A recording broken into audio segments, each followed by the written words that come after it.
Good morning, everyone. I am joining as part of 3D Systems today. My company is the newest installation, or one of the newest installations of 3D Systems. We come from Golden, Colorado. My company, Medical Modeling, there ran for close to 20 years being in this field. So a long time, thinking about 20 years. And my guess is that many of you in the room are relatively new to the field. So it's good to be here today. I'd look to talk a little bit about how 3D printing is changing healthcare, and I think has changed healthcare already. And we'll talk about, the thousands and thousands of patient cases that already are, testament to the fact that 3D printing is saving lives. So not only not a killer application, but literally people that would have died for it not being that 3D printing is around. So I want to go back. I want to take a step back before we take a step forward. Many of you being, new to this field, this part may or may not be familiar to you. How many of you recognize this part? Several of you. A date might help. March 9th, 1983. This is the first 3D printed part ever created. So created using a novel process called stereolithography at the time, generated in a lab. And this guy, Chuck Hull, invented that process, produced that first part, went on to commercialize that technology as stereolithography, did things as, such as play a role in the file, the files that were needed as well. So STL files didn't exist back then. And the technology commercialized as part of 3D Systems in the mid-'80s was revolutionary, and is a testament to the fact that today, we're sitting here in Birmingham in a beautiful place, talking and looking out at a hall that's focused solely on 3D technologies, many of which are driven by 3D printing. Chuck Hull, I'm now, proud to call a coworker. He's quite involved, has been involved for the last 30 years or so in this technology, but is quite involved today, and not from a figurehead standpoint alone, but in actually doing it and getting to work early every day, pushing the ball forward. There's another image. So anybody know what this image is? So this won't be a quiz all day, but this is another important piece of history. This is the first clinical CT image. And as I was doing, going back a little bit and doing some research and trying to think about personalized surgery and personalized medicine, a lot of what's happened in the past has been driven by the fact of really good volumetric medical imaging. And the first CT image was invented here by this guy. So Sir Godfrey Hounsfield invented CT technology, and the first image was performed yesterday, 43 years or so ago, and in what I'm guessing is probably less than 2 hours or so from where we are today. These two technologies, so, these two inventors that came up with things that are obviously radically different. Hounsfield really wanted a way to digitize an object and later found that, CT could be used, and the application to medicine became apparent. He went on to win a Nobel Prize for that work, which is well-deserved, I think, and that technology would have, made a huge difference in many people's lives. But the combination of these two things, so the combination of this CT scanning plus 3D printing has given us today the foundation, the building blocks of what is the medical applications. This as well looks like, doesn't look like much. This is actually one of my first parts. So back in the day, if you can imagine, CT scanning is, creates voxels, so kind of three-dimensional voxels of information that, represent an object. This is what they look like if you don't smooth between the voxels. So if we go back to this image real quick, you see all the voxels, and three-dimensionally they in CT mostly have the same, they can have a similar X, Y, and Z sometimes orientation. Here, if you don't interpolate between them, this is what you get, and later, much of what you've seen, so much of what you've seen in the last 20 years, and a bit of it's the work of my company and others in our field, have been models of anatomy, and these models are used. This is what that model should have looked like. So that's what it looked like. This is what it should have looked like. Something more akin to what bone actually looks like, which is smooth and organic shaped. 3D printing has been an ideal technology to be used for producing these parts.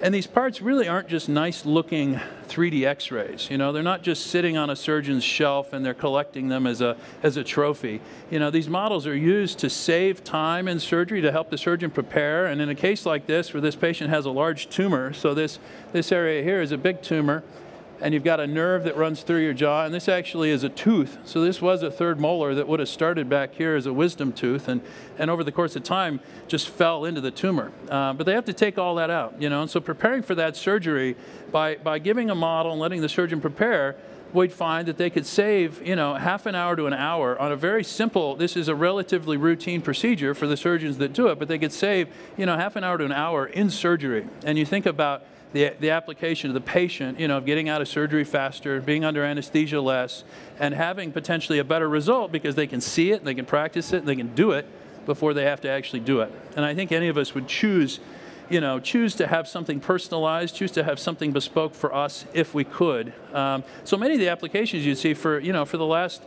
many years have been, you know, of things just like this. So on the left, color jet printing models of a before and after surgical procedure. On the right, you know, an image of a knee that's used to plan a procedure for a patient that's going to get a total knee replacement. Many other famous models. These were a couple of kids that we were very close to about 10 years ago when they were separated in Dallas, Texas, and we've since played a role in about 27 sets of conjoined twins to date. So there's a lot of kids, a lot of pro bono work, and a lot of very interesting work. But you know, models that for a case like that, literally without the model, you know, the neurosurgical team said this case, these kids might not have lived for, you know, but for the study that we were able to do and the preparation we were able to do using models. Other things used for training, I mean, there are many kind of what today I would think of as mundane applications that are still really cool and really, you know, they are personalized surgery, yet they are where we have come from. And where we're going, I think, is even more interesting than where we've come from. You know, today, and I've got more examples at the booth, at 3D Systems booth, but today we're working on, you know, modeling not only hard tissue, but modeling soft tissue, you know, in a way for surgical planning, much like the bones and doctors cutting and moving bones.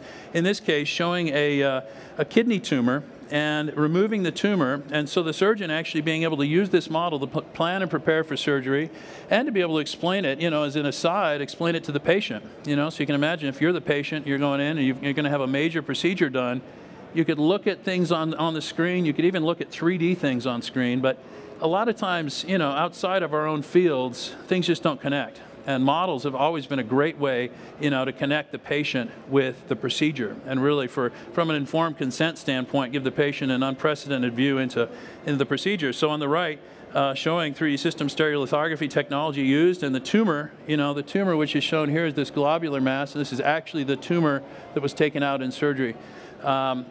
I will note that there are a couple of images that are even more graphic than this through the presentation, so if you're a little squeamish, I'll try to give you some heads up, but there is some blood.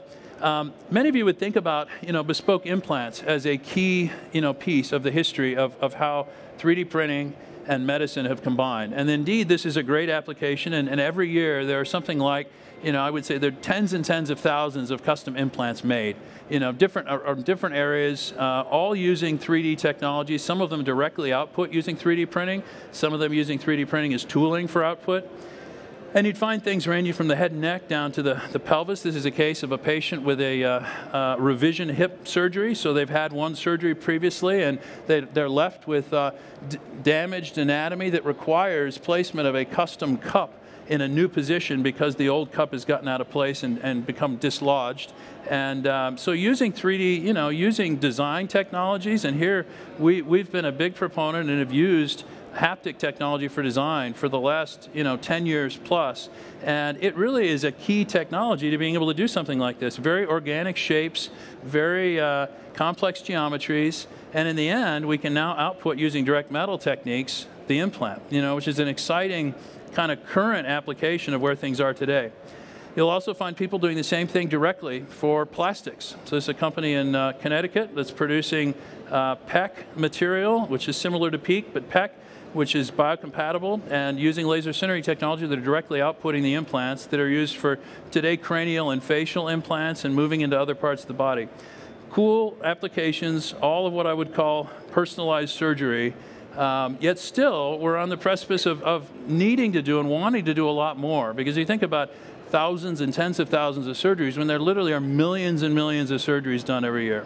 And even just for kidneys, we go back to the example for kidneys, there's something like 75,000 surgeries in the U.S. alone every year just for that type of a procedure. So there are many, many other types of things that we haven't even, we haven't even started, or we've only just started. You also would see in the medical space and in healthcare, you'd see millions of prosthetic components, things such as aligners made using 3D printing technology and guided using stereolithography. Other areas that are completely reinvented, like hearing aids, that today are pretty much 100% digital. That 10 years ago, 15 years ago, would have started from 1% digital and have pretty much made a full switch to being digital. Where today, if you're going to go in for an in-the-ear hearing aid, most likely you're going to get a 3D printed part, which is pretty amazing. And the same in dental. So my colleagues from Belgium, from Layerwise, do some great work in dental. And here's showing copings and bars and substructures and other things that could be created in cobalt chrome typically, but cobalt chrome or titanium. And these parts are made, and 3D printing, I think, plays a role because of the fact that they're bespoke. So every one of them is custom, every one of them is fairly complex, and every one of them has a lot size of exactly 1. Which I think is a great application. I mean, those things kind of combined give us, a perfect fit for 3D printing.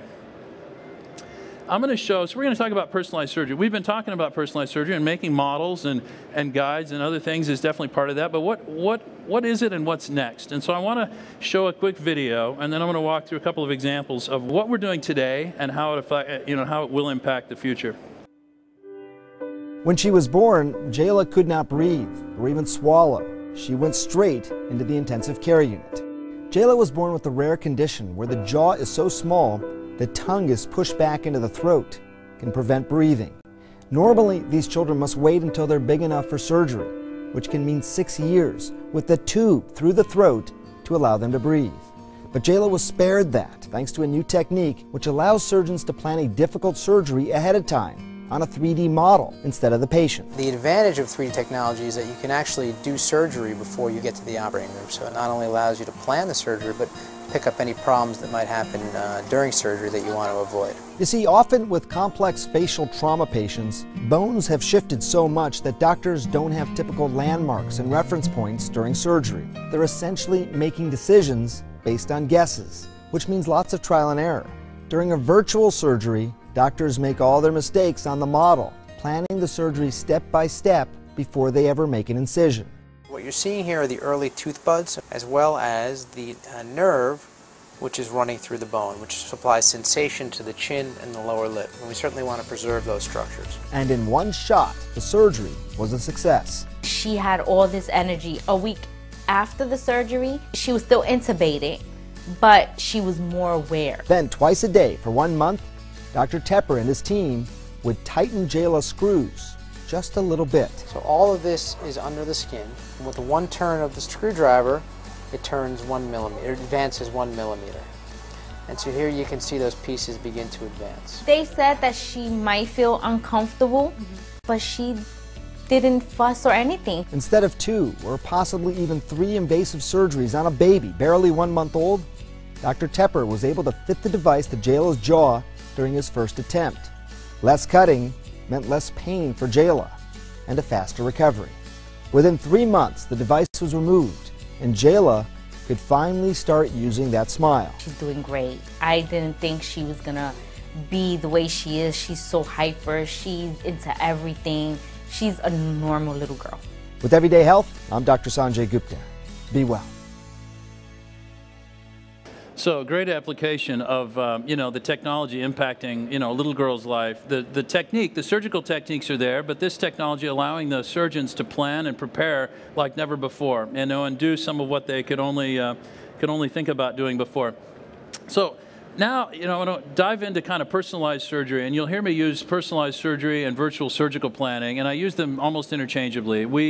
Virtual surgical planning is kind of our brand for this technology, and it encompasses a wide range of kind of the digital tools that happen in the middle.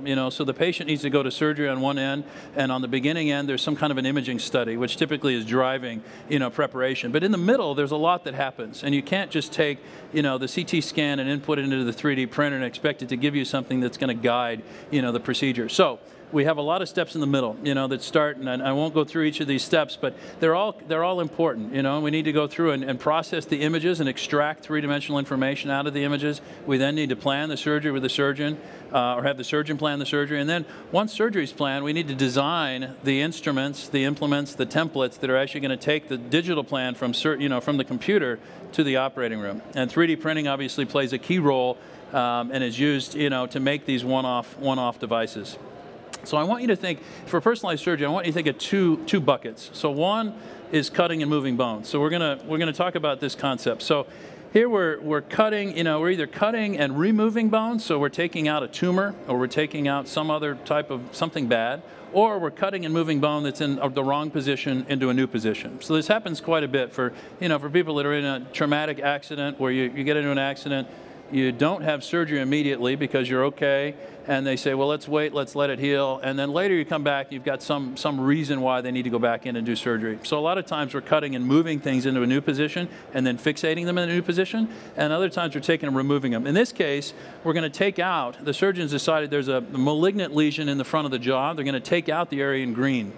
And they've determined where they're going to cut, so exactly these lines that they're going to cut is critical. And they've determined, based on the radiographs and based on looking at the patient, that a lot of times they need to have at least 1 centimeter of extra room. So they look for where the disease is, and they need to go further than that to make sure that they don't get recurrence. So they've determined that they want to cut there. And the goal here, so cutting and moving. So here we've made, we've got a surgical plan that's cut there. We make a design of a surgical guide, and then we print, 3D print a surgical guide, and in this case it's got standard metal instrumentation to go with it to allow the saw blade to go in and cut right there, mimicking the cut in the computer to the patient. So that concept of cutting, hopefully that illustrates decently well. Another one, so this is a bit more graphic example. So this is a young child. Typically these cases present between 3 and 9 months of age, and this is a child with sutures in the head. So we're all familiar with the sutures that are kind of open when a child is born. The plates of the skull are all kind of separate, and over time they grow together and grow with us. Well, and this child has got and it's a little hard to see, but he's got a pronounced forehead here with a suture that's closed right in the middle. So this suture that's in the center here has closed prematurely, and what's happened is it can't grow there. So the brain and everything else will grow where it can grow, but it knows it can't grow there. So there are aesthetic and functional problems that can occur, and so based on that, the surgeons are going to go in and take this kind of pointed shape of the child's head and recreate a more normal rounded shape to allow the brain to grow into it more normally. So here, transferring, this is the starting point, this is the ending point, and we're going to transfer that to surgery using guides that are 3D printed. They're going to be used to actually trace out where the surgeon should cut, and then once they've cut those pieces, like a puzzle, rearrange them in another guide that looks like this, that takes the pieces that were cut here, rearranges them into a new shape that they then put back onto the kid's head. And this is fairly common surgery. It seems drastic to take off the top of the skull and tweak it and put it back on, but it's done quite often, and for many times there are many more than one suture closed at once, so there are major issues if this isn't done fairly early in the child's life. So here, this is allowing a more inexperienced surgeon, a surgeon with less kind of just history of doing surgery, to get in and have a pretty high standard of being able to do this surgery well and get a good outcome. So 2 buckets. So the first one was cutting and moving bone. The second bucket is total joint replacement. So this is a very common application today for 3D printing in the medical space, and as common as it is, even for knees, where it's the most commonly used today is for total knee surgery, it's still only impacting sub 10% of total cases. So it's made major inroads. The knee is a total success story from my standpoint, looking at 3D printing and how it's impacting this surgery, yet it's still only touching 10%. So I'll run through kind of the concept. So for a knee, on the left, you have a normal knee here, cartilage in between the knee, your patella, this is your kneecap, and the tibia and the femur, and then this little bone here is the fibula. We'll talk about the fibula a little bit later. In a damaged state, you wear down the cartilage, so you end up getting down to a point where you've got bone-on-bone contact on one or both sides of that knee, and it at some point gets to the point where pain drives you to go into the surgeon and say, I need something done. And so to do that, what they'll do is replace, they'll kind of take out the middle part. So where the cartilage normally would be, they're going to cut out a little bit of bone above and a little bit of bone below, and they're going to put in an artificial articulation. And that articulation is going to happen between a femoral component on the top and a tibial component on the bottom, and this polyethylene insert is kind of in between. So the polyethylene is attached to the tibial component, so these two are kind of one, and they articulate against the femoral component. So how does, how is this typically done? This is what an OR, the back table of an OR might look like for a typical knee surgery. And sometimes it'd be even more, but 6 or 7 trays of instruments and implants is fairly typical. So they need a lot of, a lot of instruments. They need a lot of implants just for this single procedure for one patient. They take and size, so these are implants here. They'd have different ways of sizing implants using sizers and other things and different instruments they'd use to get in there. On the table, a lot of that decision making is happening. So literally the surgeon's done very little planning, maybe using a plain x-ray just to kind of get a feeling for your knee and the degeneration that's there. Once they're in there, they're doing a lot of the decision making right in surgery. And if they're good, you'll have a great result, but if they're new or if they're, having an off day, you might have less than a great result. So bring in the 3D planning. How does 3D planning and personalized surgery kind of impact this procedure? So you can look at, the concept, you're bringing in a scan, so you're either using a CT scan or an MRI, and using that scan, you're placing and sizing the implant. So here we're going to place the specific implant that is not bespoke. So this implant wasn't made for you, but it's an off-the-shelf implant. But we know now that you need a number 4 implant for this leg. And it needs to be placed in exactly this orientation, because if you change the orientation a little bit, your gait's off, you can end up with problems in your hip or in your ankle because you mess up the knee. So you want to balance everything. So we've balanced it in the computer, we've got it exactly right. How do we transfer that to the operating room? Well, we know the size because we said you needed a number 4. So we now have the size of the implant. And what we do is we take and guide things like cuts. So if you look at the guides here, so this is just an illustration, but this cut's going on the lower part of the knee. And you see that slot, that's going to guide a cut straight through the bone. And that's going to equate to that cut there. So this is just one. It gets a little more complicated after that, but if you can kind of get the concept that cut then is going to be where that implant's going to sit. And if we know the size and we know the cut, and we know actually a couple of holes as well, these holes here would be for guidance, we can place that implant in a custom way, even though the implant is an off-the-shelf implant that wasn't made for you, but it was made, it's a number 4 that was made for whoever needs a number 4. But in this case, we've customized that number 4 to fit you perfectly, which is a really powerful concept. So this concept, like I mentioned, is going fairly well, and there are tens of thousands plus of these being done every year, and still this is impacting many different manufacturers making parts. All of the major companies selling total knee replacements sell a solution that is a personalized surgery solution today, and 3D printing is guiding most all of that. Yet still, we're still doing this much of the total market. So it's an exciting time to be kind of pushing forward and keeping that going. All of us, doing this work are kind of, focused on the patient. So if we look at the stakeholders in surgery, patient ranks as number 1. Everybody wants to do the best for the patient. Everybody has a slightly different, set of demands on them. The patient just wants what's best for them. So they want something that's personalized. They want something that's good, that's going to last. Everybody else has time demands, cost demands, turnaround. They've got all kinds of things that are driving, decisions about how best to do surgery for the patient. I believe the digital thread and personalized surgery plays a role in helping each of those areas. I'm going to go through an illustration here. This is a group out of NYU in New York City, and they've got a procedure I'm going to run through. This is the virtual surgical planning part of it, and I want to illustrate, kind of on the more complex side, what happens in a case. They have a technique here. So this is a patient that would show up in the hospital. They've got a major problem. They've got some kind of a tumor or lesion or something that requires taking out quite a bit of bone.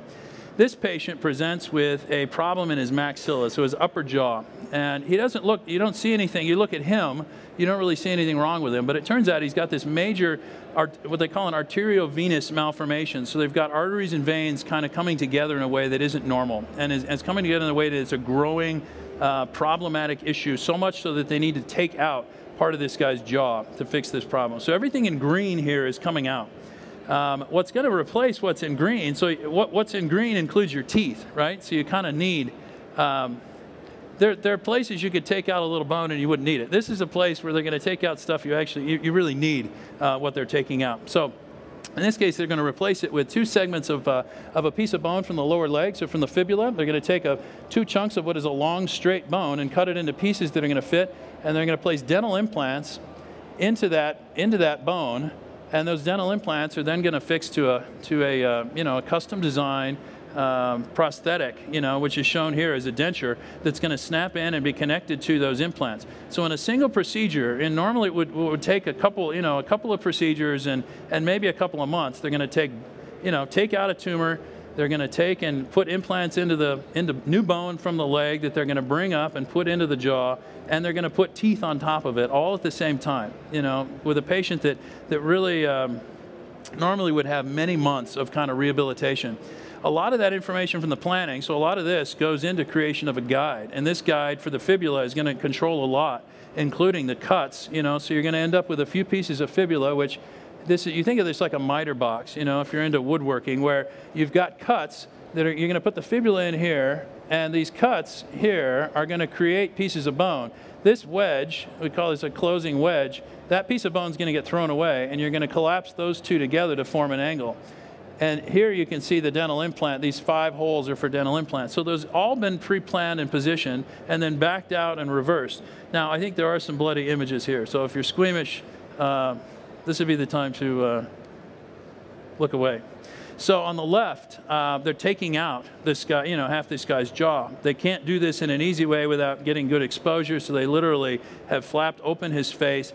Guides are on to guide the cuts to take out that portion of bone. And on the right, you see what is still connected to the lower leg. So the beauty of this procedure is that it's not just a piece of bone or a piece of tissue that's being transplanted, but it's a piece of bone or tissue that actually has a vessel, has arteries that they can reconnect in the neck. So they're going to take it and disconnect it from the leg, reconnect it in the neck, so that when they're done, they put it all together. So here, actually, while it's still in the leg, so this is still actually connected to the vascular system in the leg, they've done all of this procedure, basically recrafting a guy, part of his jaw in the leg, that's then going to be brought up and reconnected and put into place. And in the end, this is the guy, and this is the guy after 2 months and the guy after 20 months. So, you wouldn't, at any point there, we'd walk down the street and not really notice the guy, which is amazing, considering he had a huge part of his face taken out. And they do the same thing in the mandible. So this kind of a procedure, and obviously guided, a lot of digital tools there, guided not only from the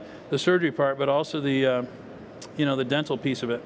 So design, I want to talk a little bit about, about design and how it affects, and how it impacts a real-world application of scoliosis. So thinking about design, there's a lot of tools and a lot of things going on in the world of finite element analysis, finite element modeling, and abilities to do that in a more automated way, to allow for mimicking, in this case, we're trying to mimic nature. And on the right, showing a bone, and the bone, and you've probably seen this in other slides, has got what we call trabecular structure inside of it. So the bone is made in a way that if you're going to stress, you're going to stress an area more, say this area is under more stress, you need more compact cells of these trabecular structure to get more strength. And in other areas, we need less of that. You'll have different looking and areas that are more open. And you'd see this in all kinds of industries. So I think the medical industry is just one, and you all would see it from your own vantage points of how this kind of technology is used to reduce weight, for parts on airplanes and other things for the automotive industry.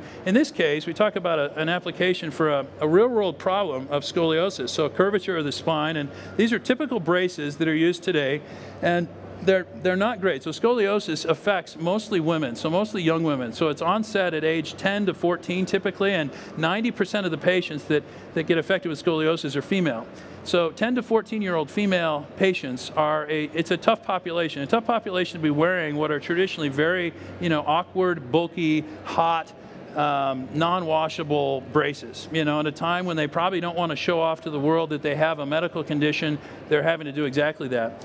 And the story really, the big part of the story is it's about compliance. So if they wear the brace, they're in a brace literally for years. So they come in, have a problem, be diagnosed, and then wear a brace to try to correct over time growth, so that growth happens more normally by pushing in certain areas and pulling in other areas. And if they wear the brace, they have a good chance of skipping surgery, of not having to have surgery by the time they're fully grown. But if they don't wear the brace, it's quite well, there's a known correlation there that if they don't wear the brace, they're going to have surgery. So these things aren't worn as much as they could be for obvious reasons. So enter, something that is more stylish and breathable and lower profile, and something that's powered by the concept of 3D printing and 3D scanning and this concept of digital design and personalization. These braces would allow for, potentially all of that, the fact that it's breathable and that it's low profile and that it's obviously bespoke and that it's beautiful, all hopefully would lend to the fact that it would be worn more, and studies show that if they're worn more, you're going to reduce the need for surgery. So this is a great application. A future application is it's just coming around now, but a great application of how this technology will affect and hopefully save, countless surgeries that would be needed. Design here would be given the power of that design. We would give the patient agency in that process, so that it's not just something that's handed to them and pushed on them as an implement of torture almost, but it actually is something that could be seen more as an extension of themselves, an extension of their personality. So I want to talk about metals just a little bit. Additive metals is a key area. I think many of you would see that in other, automotive and aerospace. Medical is one of those areas, and it's being used now. So it's being used now to do, obviously, custom implants are being done, but more interestingly and more exciting, off-the-shelf implants. And there's a huge need, for these procedures, which are done hundreds of thousands of times. Some of these procedures for hips and knees done over 1 million times a year. There's a major impact to be made by 3D printing of these components. And I think that we're probably, everybody that's playing a role in this today, and there are obviously several, metals technologies out there, everybody that's playing a role today is probably only targeting maybe 3% of that market, something like that. Some tiny, definitely sub 5% of the total market for just orthopedic implants.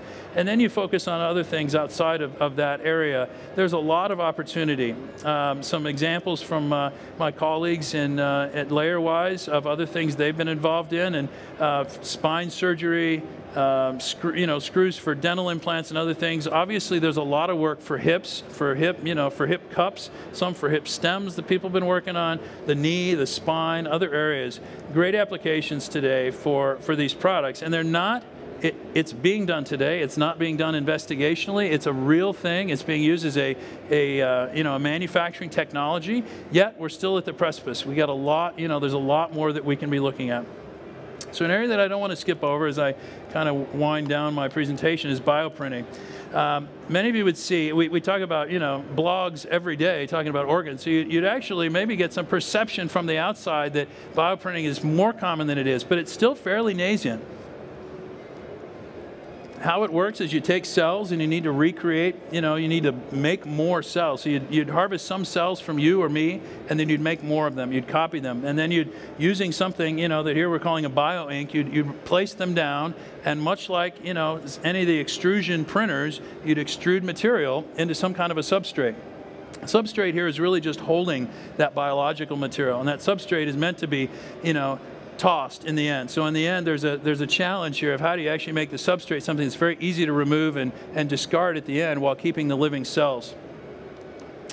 Many people are working on this, so I would recommend the work that Dr. Attal is doing at Wake Forest. If you haven't seen his work, I'd recommend looking up his TED Talk. He's got a great talk on 3D printing kidneys, and this sounds very futuristic, and it indeed is futuristic, yet there are people, like Organovo in San Diego, producing cells today that are the precursors that are human liver tissue cell. They're making pieces of tissue that act just like a slice of your liver, my liver, in a living way.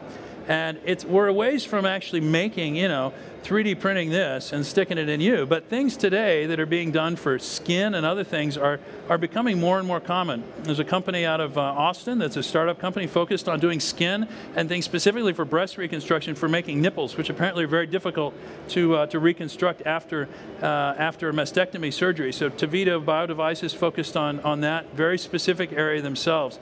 Others working on cartilage. So Larry Bonacer's group in at Cornell working on cartilage and other things. So many great applications. You'd find, you know, this is another one, this tracheal stent you've seen probably in the news. These are parts that literally have saved kids' lives because they're born with a, you know, an airway that's too small or a blood vessel that's too small, and you're able to go in and literally put in a stent to help them, you know, keep an airway open so that they don't die. So wrapping up, a couple of things in kind of final thoughts. I think one of the things looking forward, you'll see more localized and personalized production, which makes a lot of sense. I mean, and I think in many areas you see this where instead of having one place in the world that makes all of one thing, you localize that and you push it out. These are the types of things, I think this is how surgery could go. Instead of having all those instruments sitting on the table and all those implants sitting on the table, I think the day before surgery, a week before surgery, you go in, you get worked up, they do some images, and in the end, they take and plan out your surgery that week before. And the day before surgery, they literally print everything they need for you and for that surgery. So they make instruments, they make implants, they make, you know, pieces of organs, whatever they're going to need. The other piece that I'll talk about here is simulation, which is something that's you know, kind of near and dear to my heart now moving forward because of the fact that I think we have tools that can allow much better realistic simulation. So there are things like, you know, I'll talk about simulation here in a second. This looks a lot like this, which is, it's basically that, you know, it is. It's taking all of that information and moving it, you know, here, taking this digital thread, but taking it local and democratizing access to it. And I think that's the key, you know, that over time we'll see more and more access given automated tools and given other things. Talking real quick about how simulation fits in. Simulation, you know, none of us would get on an airplane with a pilot that's only flown twice or 3 times or didn't log some serious number of hours, you know, sitting behind a very realistic simulator. So the same thing in surgery is being done today, and many of us wouldn't know it, but there are companies like Symbionix, which is now part of 3D Systems, that is doing this every day all over the world and have hundreds of centers that go in and teach things like catheterization and things like stenting, where instead of just going in and doing it blind or having to wait for 10 patients, your first 10 patients to practice on, so that then by the time you get to the 11th one, you're good. You do all of that in the lab. And I think it's a really exciting combination of things that if we put that together with pre-planning and with custom things and 3D printing, it's really exciting. And obviously producing locally, you know, gets us to a point where we're reducing inventory, making things personalized, and making surgery more efficient, and really helping patients get a better result from surgery. So in summary, it's not a future thing. I mean, 3D printing is changing healthcare today, and there are many, many applications of how it's changing healthcare today. Ahead, we'll see much more of that in the areas that I've listed here. And I think bioprinting, you know, if you got to watch things, you'll see, you know, you'll see implants and all that keep going. But bioprinting is really something that you're going to want to watch. And I appreciate your time today.